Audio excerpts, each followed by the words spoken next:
Hi everyone, today we are filming our 11th interview with NIALL from First to Train. NIALL, thank you very much for coming, especially during this pandemic situation. No problem. So guys, please stay home, stay safe and keep social distancing.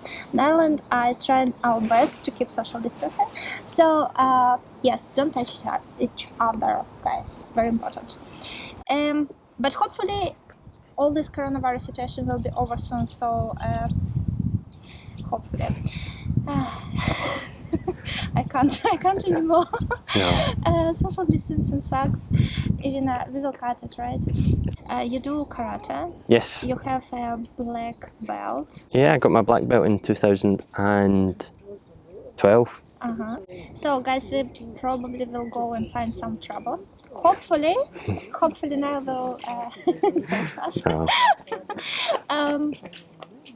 You do skydiving and now you do business. Yes. So. Fascinating. Yeah. Fascinating man. So how come? So I thought about starting my own business after uni. I applied for grad jobs and I applied, like everybody does, they apply for what, 20, 30 plus jobs, and I didn't hear back from any of them. And one of the areas that came up with the business idea, there wasn't much there at the moment in time that was of good quality. So I thought, you know what, may as well do it myself. So I went out and gained the qualification I needed to do to operate the business, and then I've just gone from there. So that's it, and that's my why. I couldn't get a job after uni, and I thought, I'd do it myself. That's fascinating. So do you have a partner who helped you on the journey? No, it's been by myself. I've obviously had friends and family who have helped me out throughout. How do you find clients? How do I find clients personally? Majority through LinkedIn, Facebook, occasionally, and a lot of it has come through word of mouth and networking events, going out and meeting people, getting to know people, and then eventually they'll come to you with some work. So. Tell us more about your company. What do you do? What you're expert in? So we're health and safety workplace training specialists. So we deliver everything from your asbestos, your health and safety, your fire, everything that you need in order to maintain maintain your compliance files for your employees and in terms of their health and safety sides of things. So that's the majority of things that we cover. We're also doing a lot towards mental health, and it's particularly popular at this time, shall we say, not popular, but prevalent. It's popular, let's say, right? We'll say it's my favorite topic. Yeah. So we do a lot of, it's called first aid for mental health. So we do training for that to sort of gain an awareness, gain an understanding for organisations to make that cultural change towards basically stopping that person from getting to the point where they need to seek medical help. Yes. So changing the environments, plus giving people the opportunity to shout about it before it becomes an issue or a significant issue. It's a very, very important thing to do. And about current situation, would you say that you see more need to do it right now, more necessity to do it? Now more than ever. People for the first time in their lives, maybe they've been working in a factory for 40 years and that's them now working in, or not even working, sitting in their house and doing nothing. As human beings, I mean, when you look into the study of dementia, the reason why dementia hits people so hard is because humans must have a purpose. So whether that be just getting up in the morning and doing something, and when you start to be unable to do that, the mind goes basically. So in terms of mental health, humans need the purpose. They need the ability to go and do things. And when that disappears, then we have a real problem. So yeah, that's basically. A lot of people now on furlough, been furloughed. Do you think companies should think about creating or using your services, or for those people especially, because they lost all the purposes right now, so Absolutely. They don't have any purpose, like work-wise? Yeah, I think employers should be generating an awareness and showing an understanding and almost a compassion towards their employees because they're not able to work for them, unfortunately. But because they're not able to work for them, doesn't mean that employers can just leave them. I think that just now they should be creating awarenesses, checking in on them, making sure everything's okay, whether that would just be a quick email or whether that be a proper full, I mean, we've all got Zoom fatigue, but if it's a big Zoom call with all the employees on, just to make sure that everybody's okay. I think that would benefit everybody at this time especially. Okay, two bits of advice for those who are suffering through furlough just now. Realise that you can control what you can control and let go what you can't control. So, Wait.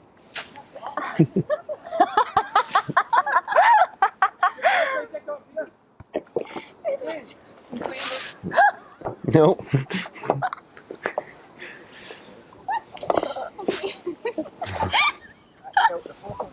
do you have a dog? I have a dog. I have a little cocker spaniel. Oh no, why you didn't bring here? Is it a girl or boy? Boy, little boy. What's his name? His name's Flynn. How do you see this lockdown situation impacted your company? Do you think it's a bad thing or good thing? I think for my company it's a good thing. For my industry, a bad thing. The industry hasn't innovated or changed very much. We've relied entirely on face-to-face, close contact sort of training. Yeah. Who knows when we're going to be allowed to do that again? Yes. So for my company, we've looked at online learning, distance learning, and a bunch of other options. And on top of that, we're looking at how to benefit other companies in that sort of field as well. So we've been working on that.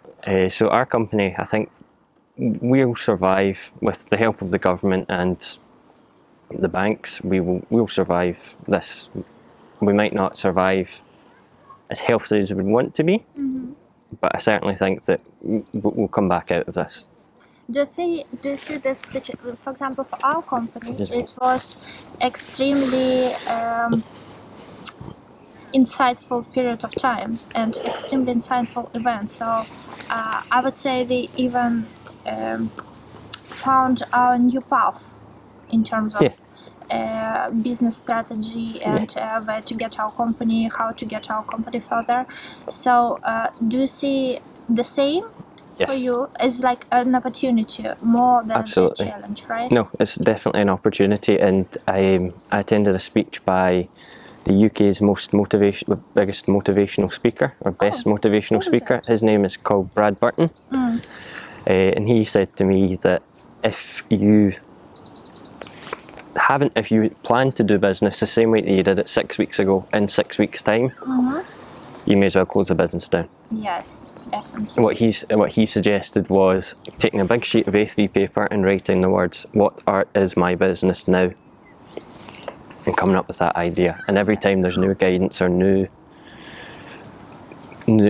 laws or changes that are happening, I've just realised we're coming out the sun and I'm freezing.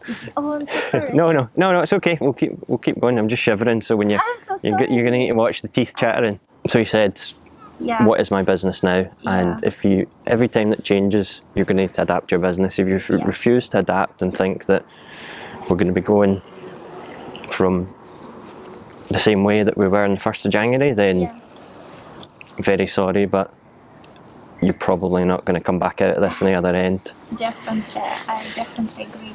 We changed our location because police was pressuring us. I'm making up a story. You could help me. No, definitely. I was terrified. Look. Yes. So, joking. Now we've been talking about off camera about accounting and filing up all this corporation tax and stuff like that. Was it difficult to start a company in terms of choosing what structure you're gonna choose and stuff? Not really. I always wanted to start the limited company up, and so it was £12 on Companies House, and that was me registered as a director. So it's reasonably simple to set up. It's more of a question, and it's more of a question for everybody else of is that the right structure for you? Yes. Because obviously, if you're going to be an accountant, for example, yes, it's a good idea to have a limited company, but if you're just doing something simple like an e-commerce store that have just become a fly's best friend, if you're doing something simple like starting an e-commerce store, Yeah. you might be better off just being sole trader. You just need to take appropriate advice from somebody that's qualified to give you it. It's probably the best thing that I could say. But setting everything up is easy. The hard part's finding customers and finding things to sell, but I think I'm doing all right with that one so far. What about help from government organizations such as Business Gateway, Yeah. Scottish Enterprise, Strathclyde? Are you So part of Strathclyde? yes. So I'm in Strathclyde's entrepreneurship hub, shall we call it? When have you joined? I joined that in September.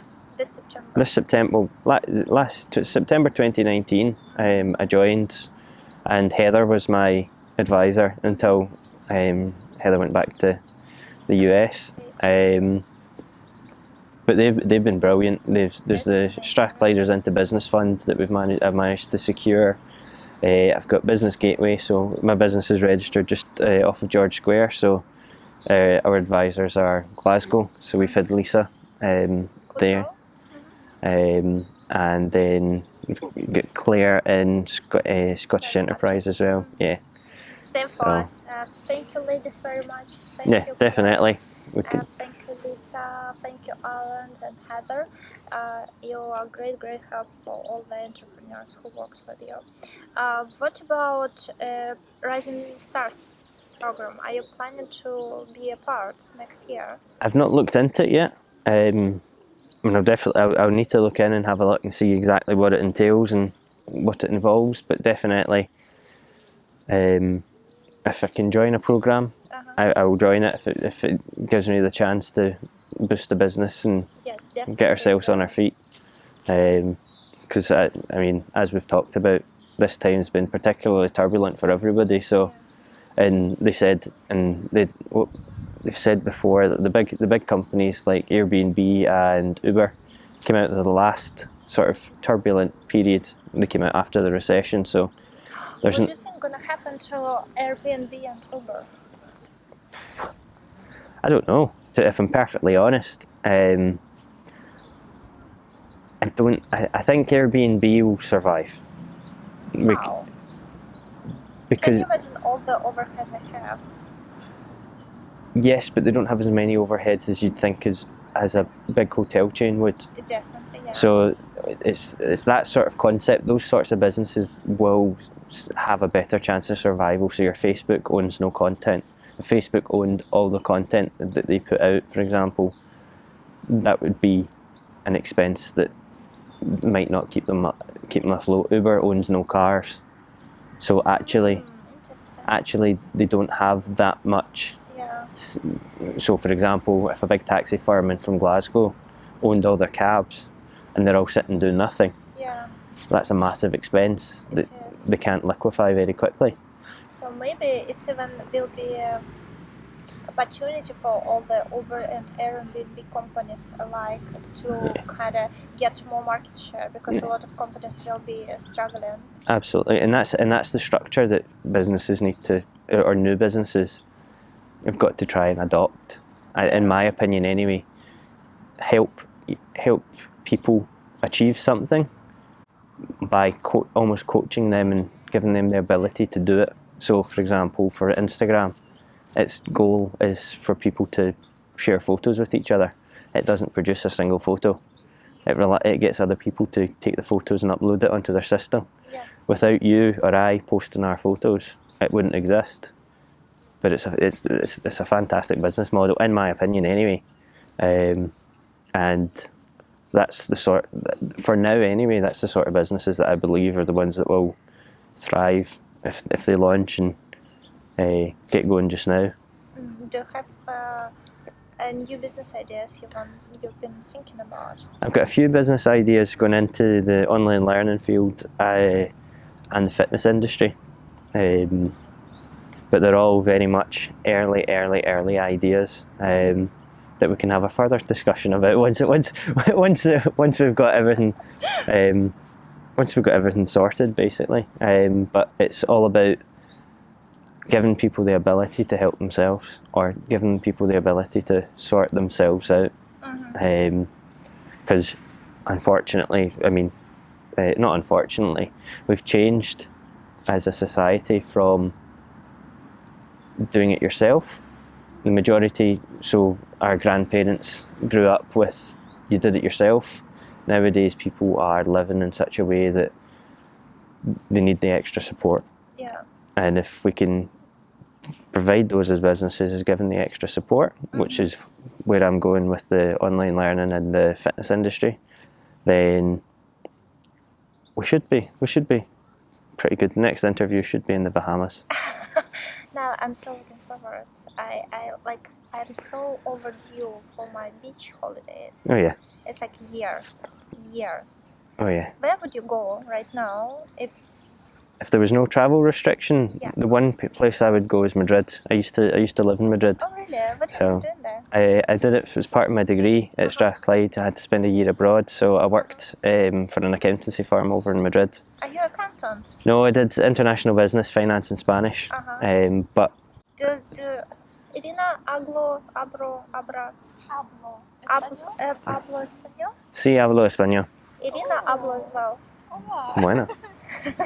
So now is our blitz round, and Niall, first of all, what does entrepreneurship means for you? Entrepreneurship means for me is finding something that needs a solution and coming up with that solution to it. Problem solver here. Okay, how do you see yourself in the future? Where do I see myself in the future? Yeah. Will we go with that one? Yes, yes, I forgot. No. So in the future, I probably see myself, from a business point of view, moving more towards the technological side of things, because technology is not the easiest, but the most profitable way to go just now. Sure.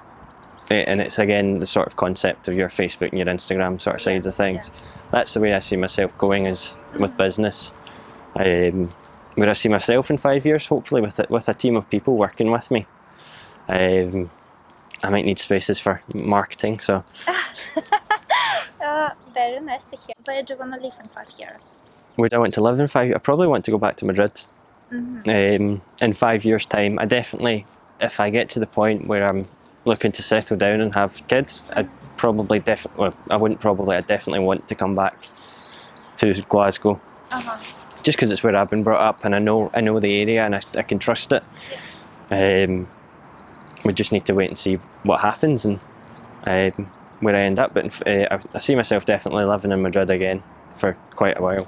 Fair enough. Oh, I remember. What is the most important in life? What's the most important thing in life for me? Yes. Dog. 100% the dog. It's so good. Very nice. So one of the big things I've been doing with the dog is every single night without fail, you take him out at 8 o'clock for a night walk, and it's just basically him and I, nobody else is about. We take the dog up and we watch the sunset.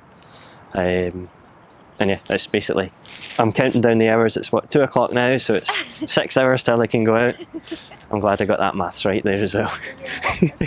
You do karate, you do skydiving, do you do anything else? And what this taught you as a person and as an entrepreneur? Okay, so apart from skydiving and karate, I go running occasionally. I don't really enjoy it, but you've got to do what you've got to do. But skydiving has taught me that it's okay to take risks, as long as they're not stupid risks. So for example, if we put that into a form of, it's okay to take debt, as long as it's for something and the chances of you getting a return is reasonably high. It's also keeping yourself safe at every moment, and the importance of the people you got around you. So when we're in the plane heading up and we get to around about 15,000 feet, we basically say goodbye to everybody. And it's good to have those people around you because you can fully trust them. Because, I mean, ultimately, and this is going to sound dead cheesy, but something might go wrong. So you'd rather be around decent people when the last people you see are decent people. So that's something that skydiving's taught me. That's amazing. I completely agree, and I can't say better, I think. Thank you very much, Niall, for No coming, bother at all. especially at this weird times. And please, guys, check First to Train. Do you have any social media apart of LinkedIn? I've got Facebook and I've got Instagram. Yes, so check Facebook, check Instagram, and if you need e-learning and other educational and learning programs, contact Niall. Give me a shout. And keep in touch with NoFrames, and more interviews with Scottish entrepreneurs are coming this way.